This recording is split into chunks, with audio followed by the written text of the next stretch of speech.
Dr. Tifa menolak tawaran damai dan memilih lanjut sidang ke pokok perkara kasus ijazah Jokowi. Sementara Roy Suryo masih melawan di pra-peradilan.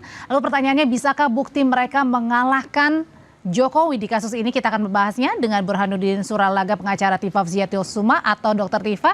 Bang Burhanuddin, selamat malam. Selamat malam.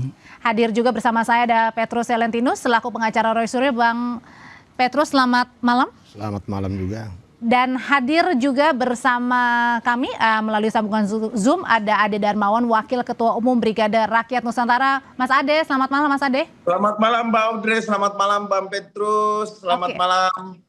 Oke, saya mau nanya dulu pertanyaan pertama ke Mas Ade. Mas Ade, kemarin pada saat hakim pertama kali bertanya kepada terdakwa Dr. Tifa atau Tifa Vziatul Kusuma menawarkan untuk restoratif justice alias damai, di situ Dr. Tifa dengan tegas menolak restoratif justice, kemudian tetap menempuh jalur hukum sebagai bentuk perlawanan dan tidak mengaku kesalahan.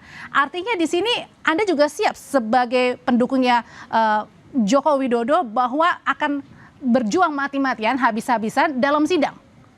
Ya, jadi gini ya Mbak Audrey, bahwa itu sebenarnya formalitas yang disampaikan oleh hakim ya, sama dengan yang dilakukan oleh jaksa atau JPU pada saat pelimpahan tahap 2. Terus kalau kita melihat semangat daripada KUHP baru ini, memang semangatnya kan keadilan restoratif atau restoratif justice. Beda dengan dulu ya, restributif, artinya penghukuman ya. Jadi gini, saya rasa ini sebenarnya hal yang tidak boleh dilewatkan oleh Dr. Tifa ketika kemudian, kalau saya loh ya, kalau minta pendapat kami sebenarnya, bahwa ini tidak boleh dilewatkan sebenarnya, karena inilah peluang-peluang. Tidak boleh dilewatkan artinya harusnya terdakwa ini menerima. Harusnya menerima. Kenapa Bang?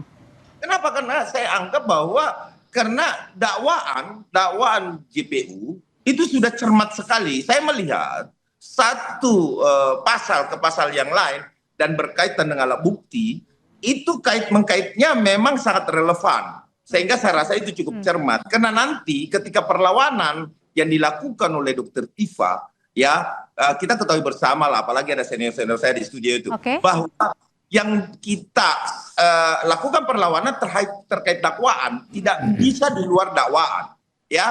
Paling di dalam dakwaannya itu apa, tentu kita mengurangi alat bukti ya kan, bahwa bukti A, bukti B, bukti C itu tidak relevan, tidak bisa berkoleksi. Tetapi secara pembacaan dakwaan kemarin saya lihat cukup cermat. Kenapa?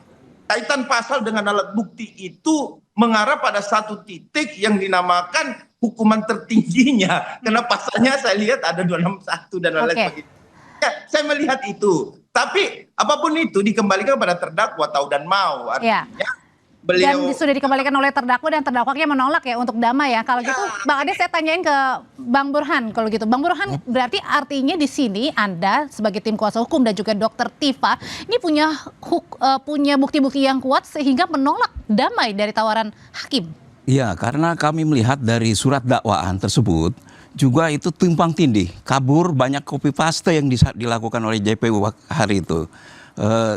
Berdasarkan juga analisa kami baru menerima bukti BAP dan daftar bukti. Kami pelajari itu tidak sinkron antara dakwaan dan daftar bukti juga BAP yang kami terima. Artinya banyak cacat di situ? Banyak cacat di awal dakwaan itu.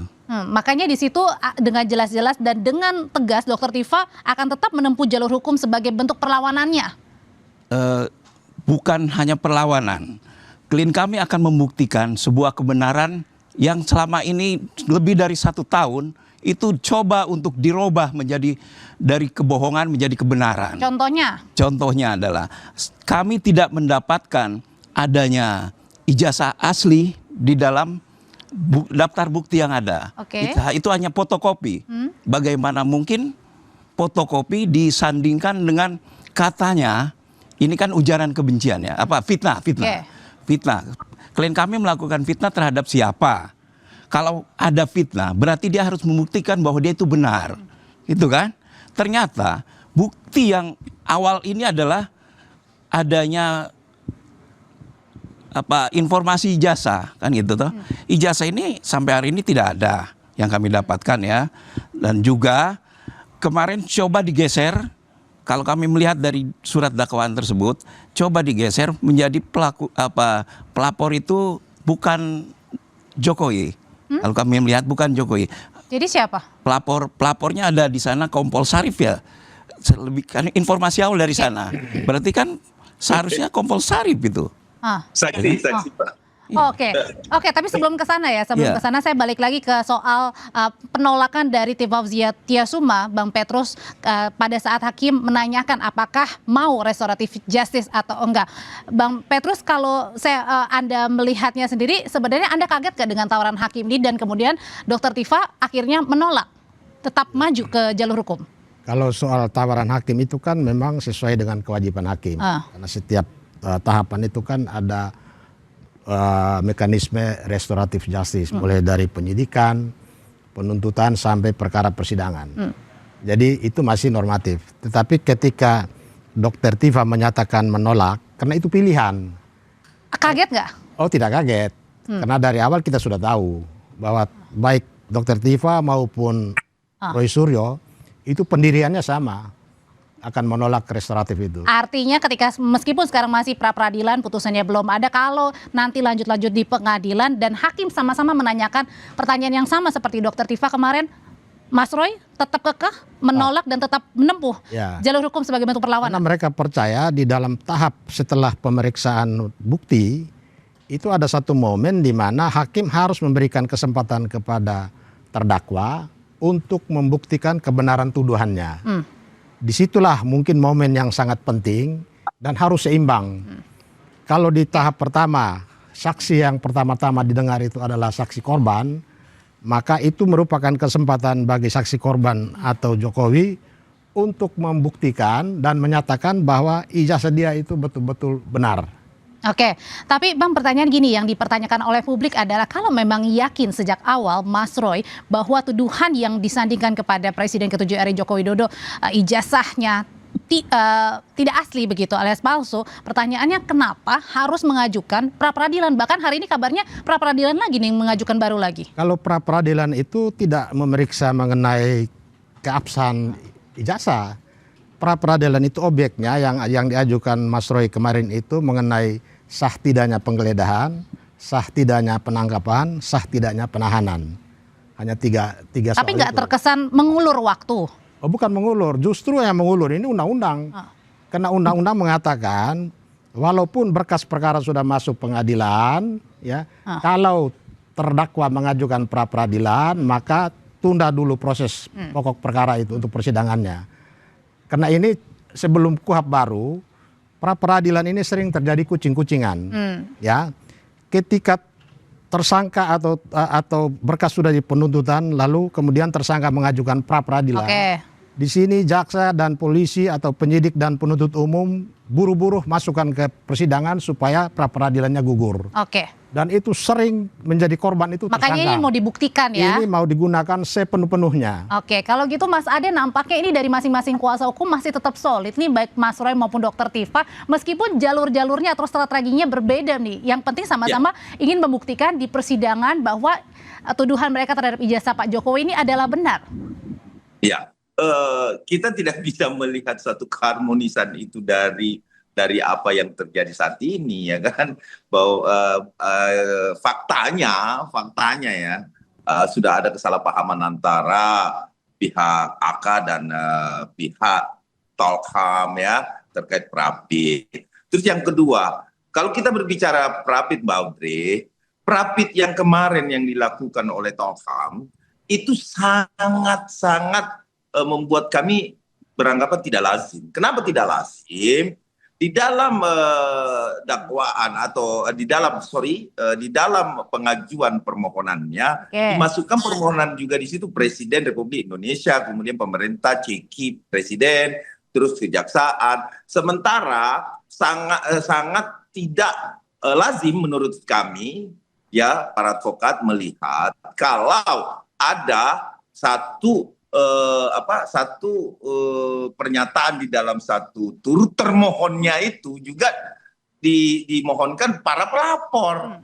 Nah, sementara tidak pernah ada tindakan hukum yang dilakukan oleh presiden atau pemerintah. Nah, ini yang menurut saya tidak lazim dilakukan. Apakah ini gugatannya bentuknya, sehingga saya menamakan gugatan Prapitnya yang saat ini ya itu tidak memiliki jenis kelamin. Kenapa saya bilang begitu? Tidak fokus. Apakah ini gugatan perdata atau gugatan Prapit gitu loh. Nah, itu satu. Ya, terus menjawab yang tadi Mbak Audrey katakan bahwa mereka ini tidak pecah kongsi. Satu, tidak bisa. Ini sudah split sync. Split sync itu jelas. Maksudnya split sync apa nih? Karena tadi dua-duanya kompak berbicara juga meskipun tadi berbeda-beda, tapi masih kompak ya Bang, sama-sama ya, masih maju ya. Usai jeda, jangan dijawab dulu ya. Tetap bersama kami di Sapa Indonesia Malam.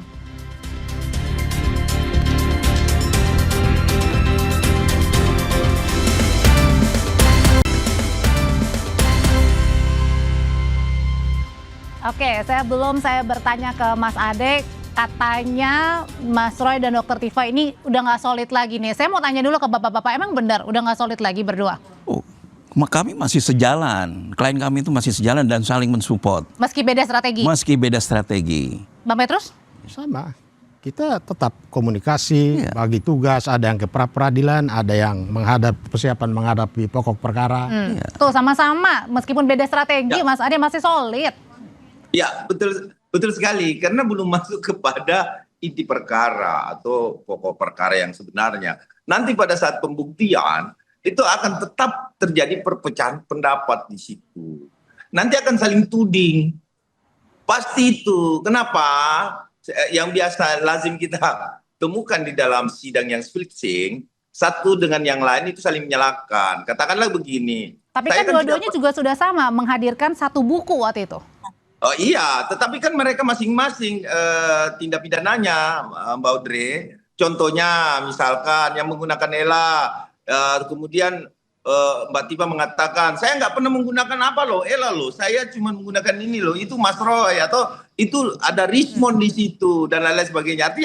Artinya untuk pertanggungjawaban tindak pidana tentu akan berbeda-beda peran di situ, Mbak Audrey. Termasuk pasal-pasal yang akan diikutkan nanti di Pak Roy, itu akan berbeda. Tetapi sampai saat ini kan Pak Roy masih melakukan Prapit, kita menunggu putusan Prapit. Nah, belum lagi Prapitnya selesai, saya melihat lagi bahwa ada pendaftaran Prapit lagi. Ini yang menjadi aneh, Mbak Audrey, yang kami menjadi tanda tanya. Bagian dari strategi mungkin, Mas?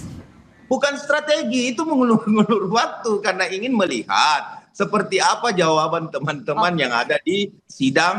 Oke, sebentar saya tanyain, emang benar ini bagian dari strategi supaya melihat dulu sidangnya Dr. Tifa, baru kemudian Mas Roy punya ancang-ancang nih, makanya Prapit lagi nih yang kedua. Saya kira sepanjang undang-undang tidak membatasi dan memang tidak dibatasi, maka ini juga bagian dari test case untuk melihat bagaimana sebuah pra-peradilan ketika pokok perkara masuk pengadilan, dan pra-peradilan itu bisa menunda persidangan pokok perkara.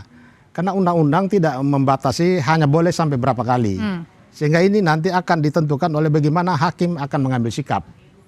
Misalnya ada pra-peradilan yang baru didaftar. Sementara Senin pra-peradilan yang pertama diputus.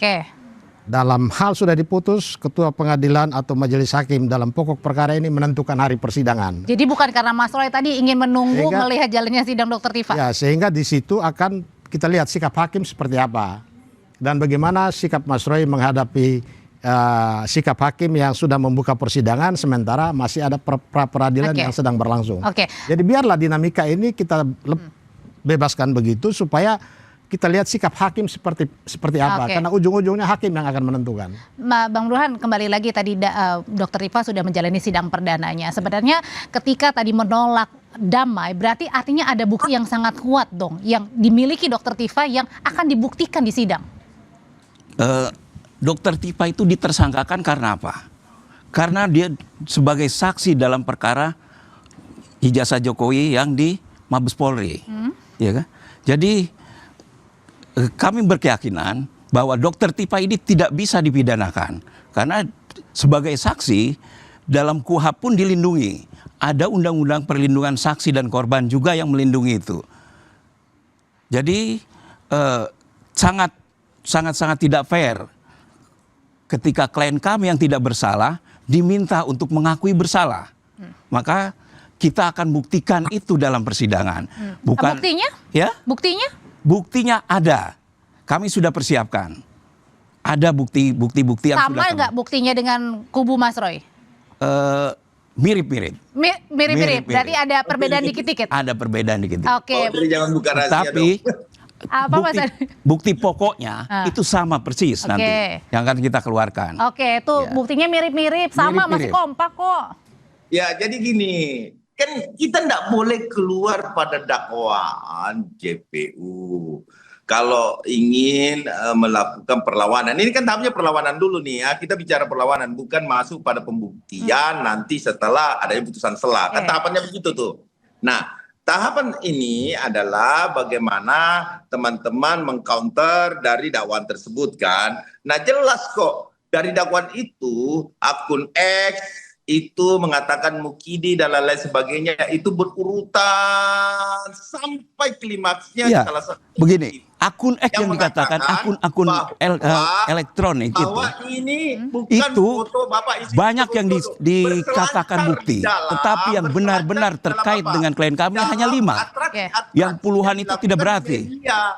Nah, inilah yang saya anggap bahwa sangat lemah ketika kita berbicara lagi bahwa ini melanggar HAM karena dia adalah saksi. Tetapi Gimana tuh, Bang? atraksi yang dilakukan di dalam satu Mas Ade, bentar. jelas. Oke. Ini Bang Ade, Dokter Tifa ditersangkakan karena kehadirannya sebagai saksi di UGM waktu itu kan? Dan bukti-bukti yang Bang Ade katakan tadi, bukti elektronik itu tidak terkait dengan klien kami. Yang terkait hanya 5, yang lain itu milik orang lain. Tidak ada terkait itu. Jadi artinya tidak tepat. Tidak ada juga sampai hari ini tidak ada yang disita dari klien kami. Audrey, saya pengen bertanya kepada abang ini. Oke, Pertanyaan silakan. saya bang cuma satu. Waktu siaran live di salah satu stasiun TV, apakah itu Dokter Tifa atau bukan? Itu siaran live. Itu ada dilindungi dengan undang-undang media, undang-undang informasi. Bang, Ya, alat buktinya bukanlah dari produk jurnalistiknya, tetapi perbuatan pidana yang ada di dalam rekaman itu, Bang. Perbuatan Itu harus pidana dipahami, yang Bang. mana, Bang? Bukan. Itu kan yang harus kita buktikan nanti dalam persidangan. Melindungi produknya. Produknya dilindungi, makanya lah salah satu stasiun TV itu tidak menjadi tersangka, hanya menjadi saksi. Kalau produk jurnalisnya menjadi masalah, maka produk jurnalis itu tentunya para pemimpinnya akan menjadi tersangka, Bang. Itu harus dipahami dulu. Dia menjadi saksi bahwa ada perbuatan pidana yang terjadi di stasiun TV tersebut. Berarti bukan produk jurnalisnya, Bangku. Itu idealnya pembuktian seperti itu. Sesuai dengan kecermatan dari dakwaan jaksa penuntut umum, Abang. Jaksa penuntut umum, dakwaan jaksa penuntut umum itu yang harus kita buktikan nanti dalam persidangan, Bang. Oke. Oh iya, Bang? makanya. Ini Mengenai apa yang diungkapkan dalam sebuah media, itu kan punya hak jawab, Bang. Iya kan. Kenapa hak jawab itu tidak digunakan? Apakah ada yang menjadi tersangka teman stasiun TV? Kalau itu produk jurnalis. Kalau produk jurnalisnya yang bermasalah, Bang, yang menjadi tersangka tentunya adalah stasiunnya, stasiun TV-nya. Tetapi ini tidak. Kenapa tidak? Karena dilindungi oleh undang-undang itu. Tetapi peristiwa itu terjadi pada stasiun TV itu. Jadi bukan alat jurnalisnya, Abangku. Itu, Bang, dakwaannya yang saya cermati di situ. Dakwaan yang dilakukan itu, Bang, itu sangat-sangat tidak relevan dengan kenyataan nanti di persidangan. Kita akan buktikan itu. Dan termasuk juga di dalam sidang apakah Mas Ade sebentar, dan dalam sidang ini yang masih berlanjut dan meskipun Mas Roy juga di pra-peradilan sekarang, apakah Bapak-bapak juga menginginkan bahwa kehadiran Pak Jokowi sebagai pihak pelapor ada termasuk membawa bukti ijazah? Oh, kami akan meminta itu. Karena Pak Jokowi sebagai pelapor, dalam hal ini saksi korban, itu harus tidak bisa itu harus hadir. Bersama ijazah? Ijazah katanya sudah disita. Bagaimana mungkin seorang pelapor datang membawa barang sitaan? Itu justru akan menjadi pertanyaan bagi kami nanti. Ini saya jawab, Mbak Audrey. Ini ada kesalahpahaman, kurangnya koordinasi antara pengacara ya, Dr. Tifausia. Jadi begini Bang, saya menjelaskan Bang, bahwa di gelar perkara khusus itu sudah diperlihatkan ijazah yang disita. Itu yang pertama Bang. Artinya ijazah itu secara fisik ada di penyidik. Kemudian pada saat pelimpahan diserahkan pada jaksa penuntut umum. Yang ingin ditunjukkan oleh Bapak Insinyur Joko Widodo itu adalah ijazah SD dan SMP-nya yang akan dia bawa. Terus jaksa menunjukkan ijazah SMA dan ijazah S1-nya. Itu dulu yang sudah disita. Nah kemudian kenapa Bapak Insinyur Joko Widodo memiliki niatan untuk memperlihatkan ijazah SD dan SMP-nya agar ini one for all. Artinya tidak ada lagi lah nanti pertanyaan-pertanyaan, oh ijazah SMA-nya dan S1-nya oke, tetapi SD-nya dan SMP-nya gimana? Itulah keinginan Bapak, keinginan murni Bapak Insinyur Joko Widodo untuk memperlihatkan biar one for all. Tidak ada niatan, sekali lagi saya garis bawahi, tidak ada niatan. Dan Bapak dipastikan Pak Jokowi akan hadir ya?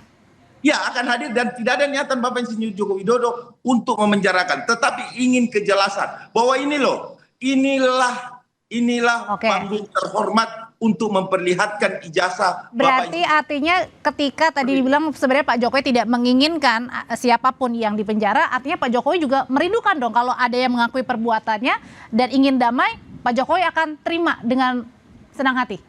Ya, lebih bagus proses ini berjalan dulu kalau menurut saya. Kalau menurut saya, tapi kalau pendapat Pak Insinyur Joko Widodo langsung kita nggak tahu. Tetapi kalau saya dimintain pendapat, sebaiknya ini berjalan dan dibuktikan dulu sesuai dengan keinginan Pak Insinyur Joko Widodo bahwa akan menunjukkan membawa ijazah SD dan SMP-nya. Kenapa demikian? Supaya one for all, selesai gitu loh.